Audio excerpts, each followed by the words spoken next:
Hello दोस्तों, स्वागत है आप सभी का। जब राहु और केतु की वीडियो बनाई थी तो कुछ सवाल उसमें उठे थे, तो आज उन सभी जिज्ञासाओं के ऊपर चर्चा करते हैं। जैसे एक कुछ सवाल ये था कि राहु भी कर्म दे सकता है या केतु जो है वो राहु से ज्यादा बलवान होगा, और भी कई सारे ख्याल आप लोगों के मन में भी होंगे। ठीक है, देखिए हर जवाब किताबों से मिले ये जरूरी नहीं। कुछ चीजें जो हैं हम अपने थॉट प्रोसेस से डेवलप करते हैं, क्योंकि किन्हीं ने यह भी कहा है, एक जगह पे कमेंट आई कि सर जिस तरीके से आप चीजों को प्रिडिक्ट करते हो उसको कहीं और नहीं देखा। क्योंकि हमारा सिर्फ एक ही मकसद है, लाइफ के अंदर कोई चीज दिख रही है तो वो दिख रही है, इसको इनकार नहीं कर सकते। आपकी कुंडली में बड़े से बड़ा राजयोग बैठा हो, कोई फर्क नहीं पड़ता। अगर जिंदगी में वो नहीं काम कर रहा तो भाई नहीं काम कर रहा, उसको खोजे। किताब के अंदर अगर कोई चीज लिखी है तो हम उसको बुरा थोड़ी ना मान रहे। हम बचपन से पढ़ते आए कि प्लूटो जो है वो तो सोलर सिस्टम का प्लेनेट है। अब हमारे पढ़ने के बाद, स्कूल पास हो जाने के बाद नए साइंटिस्ट आए, उन्होंने बोला नहीं हमारे पैरामीटर में नहीं मैच करता, आज प्लूटो ड्राफ्ट प्लेनेट है, हमारे सिस्टम से बाहर हो गया। तो इसका यह अर्थ है कि किताब में चीजें लिखी हैं उस समय के हिसाब से या उन लोगों की सोच के हिसाब से लिखी होंगी, लेकिन जो परिस्थिति आज है उसको ध्यान में रखते हुए हमें काम करना है। भाई इतने करोड़ों लोग कोरोना के इस आपातकाल में मृत्यु को प्राप्त हो गए, और अगर हम फिर भी वही चीजों को लेके चलें कि 7वें 8वें घर का शनि था, पूरी जिंदगी अच्छी लंबी देता है, तो कहीं ना कोई लॉजिक में कमी है। जो रियलिटी है उसको एक्सेप्ट करना ही हकीकत है। क्योंकि अगर हकीकत को चीजें देखने के बाद भी आप उसको बोलोगे नहीं क्योंकि किताब में लिखा है तो होगा, तो वो चीज नहीं हो सकती। इसीलिए एस्ट्रोलॉजी के अंदर, एस्ट्रोलॉजी अपने आप में ही जिंदगी का ही विज्ञान है, तो जिंदगी के ऊपर ही पढ़ते हैं हम और वहीं से चीजों को निकालेंगे। चलिए शुरू करते हैं आज की चर्चा। पहले जो लोग साइंस को बिलोंग करते हैं, साइंटिफिक में सोचते हैं, उनके लिए राहु और केतु को लेके चलता हूं, फिर उसके बाद उसको थोड़ा सा हम जिंदगी के साथ जोड़ेंगे। देखिए राहु जो है वो मैंने शुरुआत के वीडियोस में ही आपको समझाया था। मटीरियलिस्टिक लाइफ में या साइंटिफिक वे में अगर हम इसकी बात करेंगे तो इसको मैंने कहा था नॉर्थ पोल, क्योंकि उसमें लिखा है छाया ग्रह। भाई ग्रह तो पृथ्वी है और छाया जो है क्योंकि सूर्य वहां तक नहीं पहुंच पाते, ये वाली सारी चीजों को लेकर मैंने ज्योग्राफी से इन कंसेप्ट को डिस्कस किया हुआ है। ये होता है हमारा साउथ पोल। नॉर्थ हाउस साउथ जो है ये हम क्यों कह रहे हैं, क्योंकि उन्होंने इसको नॉर्थ नोड और साउथ नोड भी कहा हुआ है। तो साइंटिफिक ग्राउंड पे मैं बात करूं, नॉर्थ पोल है किसी मैग्नेट का, वो अपने पास से चीजों को क्या करता है, दूर भेजता है। मैग्नेटिक लाइन ऑफ फोर्सेस जो है किसी मैग्नेट के अंदर वो किस तरीके से है, ये नॉर्थ पोल है, ये साउथ पोल है, यहां से चीजें निकलती हैं यहां को जाती हैं, ये फॉर्मेशन क्या होता है। अब इसी को जब हमने पढ़ा किताबों में तो उन्होंने बोला कि भाई राहु के पास तो जो है सिर्फ सिर है, केतु के पास जो है सिर्फ धड़ है। ठीक है, तो ठीक है, हमने भी मान लिया कि भाई एक के पास सिर है एक के पास धड़ है। हर चीज हमें अपनी ओर से नहीं लगानी है, हमें सिर्फ इन्हीं लॉजिक्स को ही यूज करना है क्योंकि बड़े लोगों ने इसको दिया हुआ है। तो राहु वो हमारे लिए सोचने का, मस्तिष्क वाला काम कर रहा है, और केतु इतना बड़ा धड़ है। इतने बड़े धड़ में सबसे इंपॉर्टेंट पार्ट अगर बोलूं तो वो होता है यहां पर मन। ठीक है, केतु इसके ऊपर काम करता है। क्यों? क्योंकि जब हमने पढ़ा तो हमने ये पढ़ा है कि केतु चीजों को डिटैच करता है। भाई डिटैच किससे होते हो? डिटैच होते हो जब आपका उसमें मन ना लगे। लेकिन अटैच भी केतु ही कर सकता है। ठीक है, डिटैच भी केतु करता है और अटैच भी केतु ही कर सकता है, उस पर भी चलेंगे। अभी समझ लीजिए रियल वर्ल्ड के अंदर ये राहु नॉर्थ पोल, ये केतु साउथ पोल कैसे कनेक्ट होगा। यहां से मैग्नेटिक लाइन ऑफ फोर्सेस जाती हैं और वापस किसके अंदर, साउथ पोल से अंदर चली जाती हैं।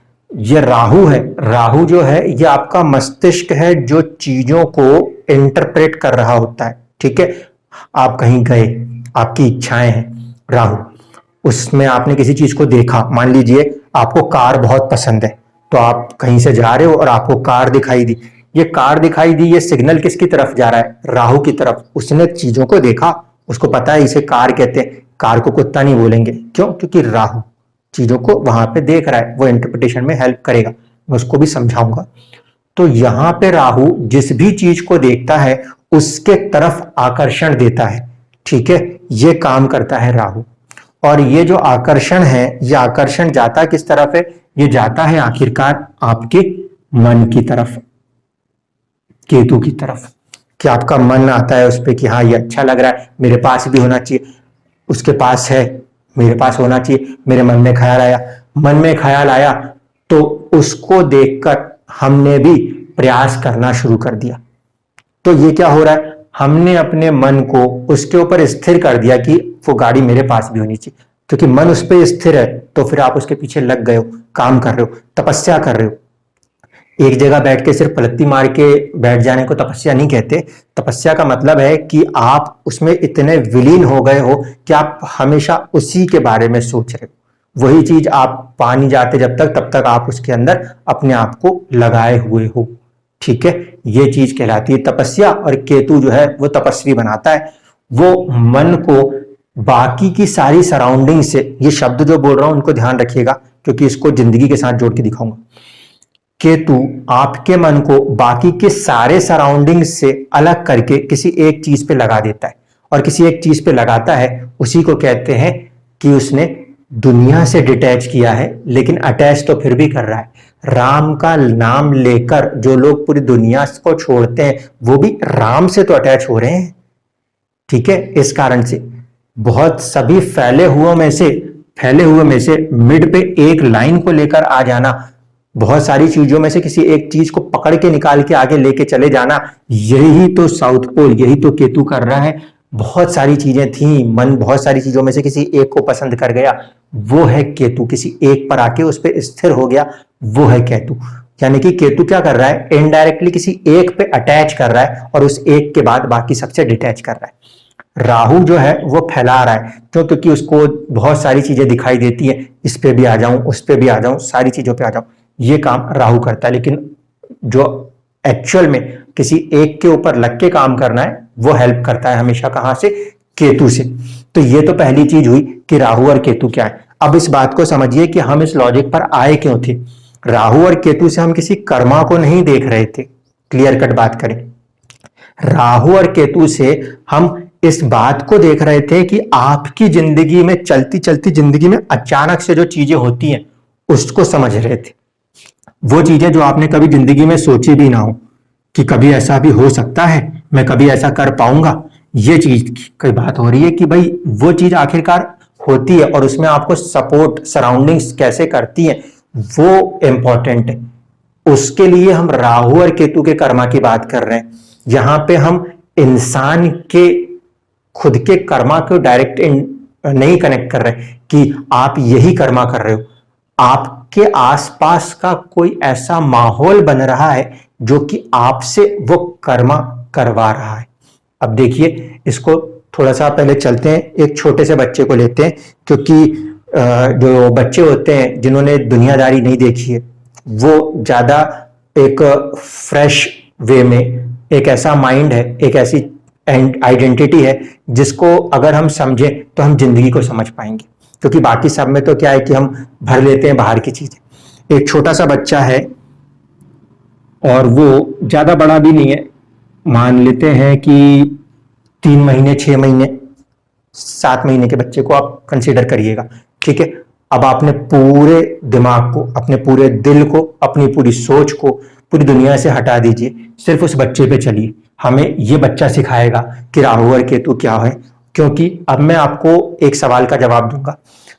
राहु बुद्धि है, बुध भी बुद्धि है, चंद्रमा भी बुद्धि है और केतु भी बुद्धि है, ठीक है। ये चारों ही एक तरीके से बुद्धि है, लेकिन इसको कैसे यूज करना है ये किसी किताबों में नहीं लिखा, समझा दूंगा आपको, इसलिए बोल रहा हूं, फोकस करके चलिएगा। सिर्फ एक बच्चे को दिमाग में रखिए और जो मैं बोलूंगा उसको महसूस करते हुए चलिएगा। जो छोटे से बच्चे होते हैं वो आंख बंद करके सोए हुए होते हैं जब नवजात शिशु होते हैं, और जब वो नवजात शिशु सोया हुआ होता है तो उसके चेहरे पे कोई ना कोई एक्सप्रेशन हमेशा बनता ही रहता है। कभी वो मुस्कुराता रहता है, कभी वो भय वाला कोई एक अपना सा मुखड़ा बनाता है। आप उसे ऑब्जर्व करो तो आपको ये चीजें दिखाई देंगी, क्योंकि ये रियलिटी ऑफ द लाइफ है। जरूरी नहीं है कि आप उसके आसपास हो, लेकिन फिर भी वो अपने में, क्योंकि वो सोया हुआ है, जब वो सोया हुआ है तो वो पूरी दुनिया से कहीं ना कहीं किसी ना किसी तरीके से अपने आप को अभी डिटैच किए हुए हैं। That is Ketu. क्या है, अपनी पूरी सराउंडिंग से वो बच्चा डिटैच है। वो कुछ नहीं जानता, आपने उसको कुछ नहीं सिखाया, वो कुछ नहीं जानता। वो अपने आप में कहीं किसी एक चीज में बिल्कुल ही लीन सा है। और जो नेचुरल एक्सप्रेशंस होते हैं, स्माइल होने के, क्राई होने के, कोई शब्द नहीं बोलता, वो नेचुरल एक्सप्रेशन देता है। कई बार आप देखते हो ना कि जैसे दूसरे जंतु भी, जानवर भी हैं, जैसे आप कुत्ते को ले लो, वो पूंछ हिलाता है, ये नेचुरल एक्सप्रेशन कहलाते हैं। तो वैसे ही वो भी हंसता है, वो कभी मुंह दुख वाला बनाता है, ये नेचुरल एक्सप्रेशन देता है। क्यों? क्योंकि वो विलीन है अपनी किसी एक सोच में।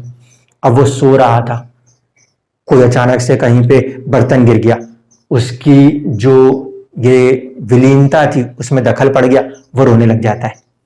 क्यों? क्योंकि वो तो ऑलमोस्ट डिटैच है, लेकिन इतना ज्यादा डिटैच नहीं हो पाया कि उसकी सराउंडिंग उसको पूरी तरह से अवे रख पाती। ठीक है, तो कानों से कोई ध्वनि चली गई, अगर ज्यादा तेज चली गई तब जागेगा, अन्यथा तो नहीं जागेगा। तो ऐसे स्थिति में शुरुआत में केतु जो है वो कहीं ना कहीं बलवान होता ही है। अब ये केतु के बाद दूसरा जो पर्टिकुलर प्लेनेट है जिसको हम लेके चल रहे हैं, वो होता है हमारे लिए चंद्रमा, मून। इसीलिए कई बार आपको ऐसा लिखा हुआ भी मिलता है कि भाई बालारिष्ट योग जो देखना है वो चंद्रमा से देखना है। क्यों? क्योंकि बच्चे का जो मन है, वो मन की मजबूती ही कहीं ना कहीं एक इम्यूनिटी का काम करेगी, अगर शुरुआत में बच्चा बीमार हो गया तो। ठीक है, अब इसको भी आप समझना चाहो तो कैसे समझोगे? चंद्रमा जो है वो माता को भी रिप्रेजेंट करता है। एस्ट्रोलॉजी में कई बार आपने बहुत सारे वीडियोस देखे होंगे, उन्होंने बात कही है कि मून रिप्रेजेंट्स अ माइंड। तो ये बातें भी सही है। कैसे? बच्चा जब जन्म लेता है तो जन्म लेने के बाद वो कुछ लोगों के साथ कनेक्ट होता है। ये भी जिंदगी से देखना है, ये किताबों से नहीं मिलेगा। छोटे से बच्चों के साथ जुड़ के काम करिएगा, आपको समझ में आएगा कि छोटा सा बच्चा जो लेटा हुआ है, चल फिर नहीं सकता, गोदी में ही जाता है, पूरी उसकी स्किन में जो सेंसेस हैं वो कहीं ना कहीं हेल्प करते हैं। वो बच्चे की गोदी बदल दो आप, वो सेंस कर लेता है कि ये मेरे अपरिचित की गोदी है। तो अगर वो बच्चे में दूसरों के साथ मिलने की कैपेसिटी नहीं है तो वो रोने लगता है। तो उसे कैसे पता चलता है कि भाई मैं किसी और गोदी में आया हूं और मैं रो रहा हूं? क्योंकि कहीं ना कहीं इमोशनल टच है ना उसका, उसके पेरेंट्स के साथ, जो उसे गोदी में उठाता है उसके साथ उसका एक इमोशनल टच है। ये चंद्रमा से बना होता है। ठीक है, यही इमोशनल टच जो है ना, ये पूरी जिंदगी काम करता है। आप अपने जिंदगी में एक बात हमेशा ध्यान रखना, केतु और चंद्रमा, केतु और चंद्रमा ये आपकी मृत्यु तक आपके साथ चलते हैं। ठीक है, जो छूट सकता है वो है जो हमने इस दुनिया में, इस धरती से ग्रहण किया होगा, राहु और बुध। ठीक है, इसको इस तरीके से भी समझ लीजिए, कहीं पर भी कोई से भी एक्सीडेंट हुआ या कुछ भी हुआ तो पहला शब्द जो निकलता है ना, वो भी मां निकलता है। ठीक है, अगर आप 5 साल के हो, आप 50 साल की हो, आप 80 साल के हो, आप आईसीयू में भी लेटे हुए हैं, आपके कोई सेंसेस काम नहीं कर रहे, जो उसका सबसे करीबी है, जिसको वो अपना मानता है, जिसके साथ वो बहुत ज्यादा इमोशनली अटैच्ड है, चंद्रमा, वो इंसान जाके अगर उस शरीर को छुएगा तो भी यकीन मानिएगा कि उस इंसान के सेंसेस फिर जागृत होंगे। और ये होंगे क्यों? क्योंकि ये दो चीजें ये लाइफ लॉन्ग चलती हैं। अब इसके बाद हम चलेंगे राहु और बुध के ऊपर कि कैसे चीजें आगे बदलती। अब यही बच्चा था, यहीं तक चल रहा था, गोदियों में चल रहा था। अब इसने आंख खोल दी, इसने आंख खोली तो अब क्या हुआ, इसने बाहर की दुनिया को थोड़ा सा देखा। कैसे देखा? ये देखेगा अब राहु से। जब ये राहु से देखता है तो राहु से देखने के बाद अब ये जो चीजों को सीखेगा वो कहीं पे भी इंटरनल नहीं होता। इंटरनल मेमोरी में क्या चीजें फीड होती है? कोई चीज ठंडी है कि गर्म है, कोई चीज दूर से देख के जो हमारे ऑर्गन्स नेचुरल सेंसेस देते हैं, इमोशनल टचेस देते हैं, वो सब चंद्रमा है। इससे हटके जो कुछ भी हम एक्वायर करते हैं ना, वो हम अपने मेमोरी के पार्ट में कहीं ना कहीं दबा के छिपा के रख लेते हैं। तो वहां पे काम करता है आपके लिए मर्क्यूरी। मर्क्यूरी को वाणी का कारक भी कहा गया है। किताब में बस पढ़ने की बात नहीं है, उसको सोचिए। मर्क्यूरी को वाणी का कारक भी कहा गया है और मर्क्यूरी को विजडम भी कहा गया है।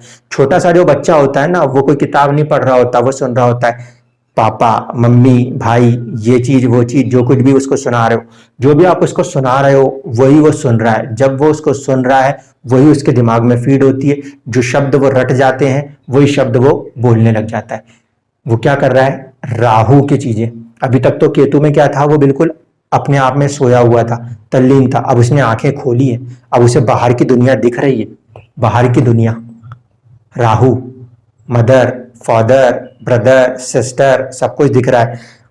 वो बिस्तर पे बैठे बैठे अपने माहौल को देख रहा है। कुछ लोग उसके आसपास से आए, गुजर गए, चले गए। कहीं कहीं पे जब उसको सेंस हुआ, उसने हाथ पैर मारे। बच्चों को ऑब्जर्व करिएगा, आपको मिलेगा ये चीज। हाथ पैर मारे कि उसको समझ में आया कि कोई आया उसके आसपास। हो सकता है उसके स्मेल का सेंस काम कर रहा है, उसका हियरिंग सेंस काम कर रहा है, उसका कोई भी सेंस काम कर रहा है, बट राहु मस्तिष्क काम करके उसके मन, मस्तिष्क काम करके उसके मन की तरफ चीजों को भेज रहा है, क्योंकि उसको पता है कि यहां से जो मुझे टच मिलता था, इसीलिए बच्चे कुछ लोगों को देख के हाथ पर मारते हैं कि अब मुझे उठा लो। वो उनका इमोशनल टच है। जब थोड़े से आगे बढ़ते हैं, जब हम उनको सिखाना शुरू करते हैं, तब आता है रोल मर्क्यूरी का। मर्क्यूरी के रोल में क्या है? मर्क्यूरी के रोल में आप उनको फीड करते हो कि भाई ये जो है ना, इस इंसान को पहचान लो, इन्हीं को फादर बोलना। तो बच्चा कहीं से भी गुजरे, घूम भी जाए ना, तो वो अपनी मदर और फादर को पहचान लेगा। ऐसा नहीं है कि दुनिया में किसी और को अपना फादर बता दे। क्यों? क्योंकि आपने उसकी मेमोरी में ये बात को डाल दिया। ठीक है, इस कारण से मर्क्यूरी जो वो बुद्धि है जिसे कि हम अपनी एनालिटिकल एबिलिटी के द्वारा डेवलप कर रहे हैं। एनालिटिकल एबिलिटी के लिए चीजों को देखना पड़ता है, और देखने का काम जो है वो इन सेंसेस से होता है। ये जो राहु के सेंसेस हैं, जो कि पूरे के पूरे हेड के ऊपर हैं, वो काम कर रहे हैं। वो सेंसेस जब आपको कोई डेटा देते हैं, तो आप उसमें से डेटा इंटरप्रेट करते हो। कई बार आप छोटे से बच्चों को देखना, जो आपके फोटोज बन के आते हैं न्यूज़पेपर्स के ऊपर, तो बच्चा उस पर हाथ रखता है ना, तो उसका अगर सेंस बहुत काम कर रहा है, तो वो एक ही चीज के ऊपर बार बार हाथ रखने लगेगा। और दूसरी चीज होगी तो वह हाथ नहीं रखेगा, क्योंकि उसने उस सेंस को अपने दिमाग में भेज दिया। अब यहाँ पे उसका दिमाग काम कर रहा है। ये दो वो चीजें हैं जो कि हो सकता है कि कहीं छिन जाए। जैसे कि किसी की आंखें शुरुआत में मिली हैं, किसी को कान शुरुआत में मिले हैं, लेकिन वक्त के बाद ये ऑर्गन्स काम करना बंद कर दें। तो राहु के जो चीजें हैं, ये मटीरियलिस्टिक साइड है। मतलब ये वो है जो कि हमें प्राप्त हुआ है, और इनसे हम चीजों को देख सुन पा रहे हैं। तो ये काम करना बंद कर सकते हैं। अगर ये काम करना बंद कर देते हैं, तो ऐसे में इसके अंदर, मर्क्यूरी के अंदर जो कुछ भी फीड है ना, उसको जागृत करने की कैपेसिटी सिर्फ बचेगी तो वो केतु में बचेगी। क्योंकि जो दिव्यांग लोग होते हैं, अभी तक हम बच्चों को देख रहे थे, अब हम दिव्यांग लोगों को देखेंगे। जब दिव्यांग इंसान चलता है, एक छड़ी को लेके चलता है, उसे कुछ दिखाई नहीं दे रहा होता, लेकिन वो छड़ी उसके हाथ के अंदर सेंस कर रही होती है कि भाई आगे क्या चीज है, और वही स्किन के सेंसेस फिर उसके फीड माइंड के अंदर कुछ चीजें कर रही होती है। क्यों? क्योंकि यहां उसे पता होना चाहिए सामने हाथी खड़ा है कि कुत्ता। ठीक है, इस कारण से तो टच वाला सेंस भी अगर ये काम नहीं कर रहा, तो उन लोगों में वो सेंसेस इतने डेवलप होते हैं कि वो सेंस हेल्प करते हैं टुवर्ड्स द मर्क्यूरी।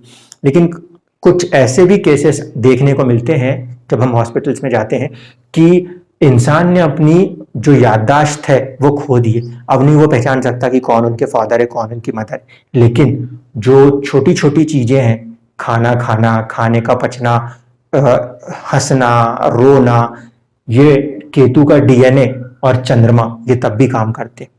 ठीक है, आप हॉस्पिटल में किसी को लिटा देते हो, उसके अंदर ग्लूकोज को डाल देते हो, ये सारी चीजें करते हो, कहीं ना कहीं उसके अंदर फिर भी इतना sensory organ Ketu and moon काम करता ही करता है। हो सकता है कि मर्क्यूरी और राहु के जो फैक्टर्स हैं वो कमजोर पड़ जाते हो। तो इतनी चीज तो आपको लाइव से भी समझ में आ जाएगी। अब होता क्या है, अब हमारा मेन मुद्दा था कि राहु और केतु जो है वो कर्म को कैसे कर रहे हैं। अब आपको एक बात समझ में आई, केतु का कर्मा मन के ऊपर जाता है, इसीलिए मैंने कहा था हार्ट ब्रेक वाली कंडीशन भी होती है, तो इससे होती है। अटैच और डिटैच हमेशा केतु करते। अगर आपने अच्छी चीजों की तरफ अपने आप को अटैच करा है एक चीज में और आपको वहां पे ना नेचुरली सपोर्ट मिल रहा है, तो वो क्यों मिल रहा है, इस सवाल का जवाब था कि राहु और केतु से 10th को देखना। ये वो चीज नहीं है जिसे आप अपने प्रोफेशनल वर्क के तौर पे देख रहे हो, ये आध्यात्मिक साइड से देखने वाली बातें, इसीलिए ये किताबों में भी लिखी हुई नहीं थी। ये सिर्फ हमने सोचा है और सोच के आप लोगों के सामने रखा है कि देखो आप, वो व्यक्ति अपना कर्म करे जा रहे थे, वो बिजनेस करना चाहते थे और क्या जिंदगी के हालात बने जो कि केतु ने और राहु ने वो हालात बना के उनसे वो बिजनेस करवाया। लेकिन कहीं ना कहीं राहु केतु जो पित्र हैं, उन्होंने अगर कोई पॉजिटिव या नेगेटिव ब्लेसिंग दी हुई थी तो वो किस तरह से मैनिफेस्टेट हुई, वो किस तरीके से उनके सामने उनकी जिंदगी में देखने को मिली, हम इसके ऊपर चर्चा कर रहे थे। काम कैसे होता है? काम इसी तरीके से होता है, या तो किसी को बनने के लिए या किसी को मिटने के लिए, ये दो ही चीजें काम करेंगी। अब यहाँ पे उस सवाल का जवाब भी ले लीजिए कि केतु हमेशा बलवान होगा या राहु हमेशा बलवान होगा, ऐसा नहीं है। हर इंसान की जिंदगी में राहु और केतु, क्योंकि मूवमेंट हो रही है प्लेनेट की, अर्थ की मूवमेंट हो रही है, इस कारण से ये बढ़ते और घटते रहते हैं। एक वक्त पे कभी इंसान के अंदर जब राहु जागृत होता है तो उसके अंदर चीजों को पाने की इच्छाएं जागृत होती है। क्यों? क्योंकि उसकी बुद्धि, उसका जो मस्तिष्क है, वो सारी चीजों को देख रहा है और वो उसे पाना चाहता है, हासिल करना चाहता है। और ये हासिल करना चाहने के लिए इसको हेल्प कौन करेगा? एक मरकरी, क्योंकि वो उसको पहले इंटरप्रेट करेगा और उसके बाद करेगा चंद्रमा। जब ये बहुत ही ज्यादा चीजों के पीछे मटेरियलिस्टिक हो जाता है तो ये मरकरी का साथ छोड़ देता है, आप अपने विस्डम को खत्म कर देते हो। कहते हैं ना कि बुरे वक्त में सबसे पहले बुद्धि खत्म होती है, ये वाली बुद्धि खत्म होती है, एनालिटिकल पावर जो है ना ये खत्म हो जाती है। लेकिन मन जो है ना वो बढ़ जाता है कि मुझे तो हर हालत में चाहिए। यही नतीजे होते हैं कि कई बार सामने वाली चीज को देख के इंसान इतना उसके पीछे पड़ जाता है कि चोरी, डकैती और गलत कर्म भी कर देता है। कोई बहुत सुंदर सा इंसान गया और रेप केसेस हो गए, उसका दिमाग वहां पे नहीं काम कर रहा, उसका मन वहां पे भारी पड़ गया और राहु बहुत बुरी तरीके से स्ट्रांग पड़ गया, डिजायर बहुत हाई पड़ गई, तो फिर क्राइम होने तक का रिस्क होता है। और यही तो है कि थोड़ी सी गलती हो और जिंदगी तबाह हो जाए। इसलिए मैंने कहा राहु जो है वो सोच देता है और वो किन्हीं भी चीजों को लेके कनेक्ट करके सोच दे रहा है। अगर वहां पे मन प्रबल हो गया और बुद्ध कमजोर हो गया तो मन क्योंकि आगे बढ़ाता वो चीजें खराब कर जाती। इसी तरीके से केतु काम करता है। बहुत अच्छी चीजें चल रही थी, अचानक से जिंदगी में एक हादसा हुआ, केतु सबसे पहले मारता है तो सीधे मन को ही मारता है कि अब तो मेरा मन से ही वो चीज हट गई। जब वो चीज मन से हट गई है तो इसका मतलब है कि उतने चीज के ऊपर जो एनर्जी लग रही थी वो उसने हटा ली। अब मन अगर उससे हट गया, अगर वो काम उसमें करके लग के बढ़ सकता था तो बढ़ भी सकता था और नहीं बढ़ सकता था तो नुकसान भी। यहां पे ये चीजों को देखना पड़ेगा कि केतु अगर ब्लेसिंग दे रहा है और आप उस काम को करे जा रहे हो तो आपको सपोर्ट्स भी मिल रहे होंगे। लेकिन अगर आप अपनी जिंदगी में आगे बढ़ने का प्रयास कर रहे हो, केतु का आशीर्वाद नहीं है, तो फिर आप मानते हो कि इतनी चुनौतियां आती हैं, फिर आपका मन नहीं लगता, अरे नहीं हो रहा, फाड़ो फेंको हटाओ, नहीं करेंगे। एस्ट्रोलॉजी के अंदर भी तो कई बार ऐसा ही होता है। आप किसी भी चीज को पढ़ते हो जहां पे भी आपने आपको एकांत करके किसी चीज में जोड़ना होता है, वो सारी चीजें जो है ना वो केतु से देखी जाती। जब आपको किसी में पढ़ाई लिखाई करनी है तो पढ़ाई लिखाई में आपको क्या है, एकाग्रता चाहिए ना, तो केतु चाहिए। अब बच्चा गया पढ़ने, अब उसको मैथ्स पढ़ा रहे, मैथ्स में उसका मन नहीं लग रहा, वो उसमें अपने आप को ढाल नहीं पा रहा, तो उसको क्या है, आजू बाजू से फॉर्मूले भी समझ में नहीं आ रहे, इसलिए उसका मन नहीं लग रहा, मन नहीं लग रहा तो वो वहां से हट जाएगा। ठीक है, अब वही बच्चे को दूसरी कोई चीज सब्जेक्ट पसंद आ जाता है, फिर वो उसको पढ़ता है और वो इसको और ज्यादा पसंद आता है, वो उसे खोजता है, तो आजू बाजू की चीजें उसको और मिलती है, उसका और मन बढ़ जाता है और गहराइयां लेता है। इसी तरीके से साइंटिस्टों को जब चीजें और मिलती हैं तो वो और आगे बढ़ते हैं। इस तरीके से हमेशा जिंदगियां काम करती हैं। तो ये चारों ही ग्रह किसी ना किसी तरीके से आपके बुद्धि और आपके मन के द्वारा आपसे कर्मों को करवाते हैं। अगर आप केतु यानी पूरी दुनिया से हट के किसी एक चीज में आगे जुड़ जाते हैं और उसी में मन लगा ले जाते हैं, तो वही चीज फिर, क्योंकि वो कर्मा ने आपने बहुत किया, वो कर्मा आपने इतना कर लिया कि उसके अंदर आप क्या हो गए हो, महारथी हो गए, फाइननेस आ गई। तो फिर आपकी बुद्धि मरकरी जो एनालिसिस कर रही होगी और राहु जो उसको बाहर निकाल रहा होगा, वो गेन्स की तरफ देगा। Rahu is a materialistic gain. हमेशा साइकिल ऐसे ही चलेगी कि एकाग्रता यदि मन में आ गई और लग के काम हो गया, तो फिर मन से आगे वो बुद्धि की तरफ जाएगा और बुद्धि से आगे वो मटेरियलिस्टिक गेन की तरफ जाएगा। तो ये पॉजिटिव साइकिल कहलाएगी। ऐसी कंडीशन में आप देखोगे कि इंसान तो कभी योगी था, ठीक है, उसमें कोई लालसा नहीं थी, वो सिर्फ मन को एकाग्र करके कोई काम कर रहा था, पसंद आ गया, आगे चीजें चल गई, उसको लाभ मिल गया। इसी जगह पे उल्टी साइकिल तब होती है जब राहु चल रहा है, राहु ने चला और राहु चल के सीधे सीधे किसको हिट कर देता है, वो इससे हिट करना चाहिए लेकिन नहीं करता, वो हिट करता है इसको। अब यहां से ये पाथ क्योंकि ब्रेक हुआ, कैसे, मेरे पास तो बहुत धन है, मैं ये तो खरीद लूंगा, मेरे पास तो इतना सब कुछ है कि अभी पुलिस को फोन लगाऊंगा, मेरी तो गाड़ियां छूट जाएंगी, अभी मैं ये कर दूंगा, अभी ये हो जाएगा। क्या है, आप अपना सोच में इस बात को सोच रहे हो ना कि ये हो जाएगा, वो हो जाएगा, ये सब क्या है, ये राहु है। लेकिन वो कित हद तक होगा, उसको एनालाइज करने की जो कैपेसिटी है मरकरी, वो नहीं काम कर रही, वो उसको ब्रेक कर गई। आपका मन जानता है अभी मैं ये बोल दूंगा तो ये हो जाएगा, ठीक है। तो ऐसे में क्या है कि ऐसी कंडीशन में मन भी हावी हो गया कि हाँ हो ही जाएगा, तो बुद्धि राहु के थ्रू चली, लालसा के थ्रू चली, और वो लालसा दिमाग ने उसका सही और गलत नहीं सोचा, एनालिसिस नहीं किया, लेकिन मन को तरफ आ गया वो सीधे, और मन को बहुत ज्यादा पसंद आ गया। अब ये मन को पसंद आ गया, एक्शन हो गया। अब इस एक्शन का क्या रिएक्शन होगा, इस एक्शन का रिएक्शन इस तरीके से होगा कि भाई यहां से मन से तो काम हो चुका, कर दिया आपने जो कांड करना था, ठीक है। मान लीजिए आपको कोई गाड़ी पसंद आई, आपने ये तो देखा नहीं कि मेरे जेब में पैसे हैं कि नहीं है, आपका मन आ गया, आपने लोन उठा लिया, आपने ये काम तो कर दिया, वहां तक हो गया। अब इसका नतीजा क्या होता है, इसका नतीजा फिर इस पे जाता है, या तो वो आपको फाइनेंस के तौर पे परेशानी दिखाई देने लगती है, ठीक है, या फिर आप मानसिक तौर पे परेशान होने लगते हो। क्या मान लीजिए किसी ने आपको हीनियस क्राइम कर दिया, तो वो मानसिक तौर पे परेशान हो जाएगा कि अब कोर्ट कचहरी में देखना है। और अगर कोई फाइनेंशियल साइड हो गया तो फाइनेंशियल में लोन फंस गया उसका। आखिरकार क्या हुआ, यहां पे ये बुद्धि हिट हुई, जैसे ही बुद्धि हिट होगी आप और बेचैन होगे तो फिर इसका नेगेटिव इंपैक्ट मरकरी से किस तरफ जाएगा, केतु की तरफ जाएगा।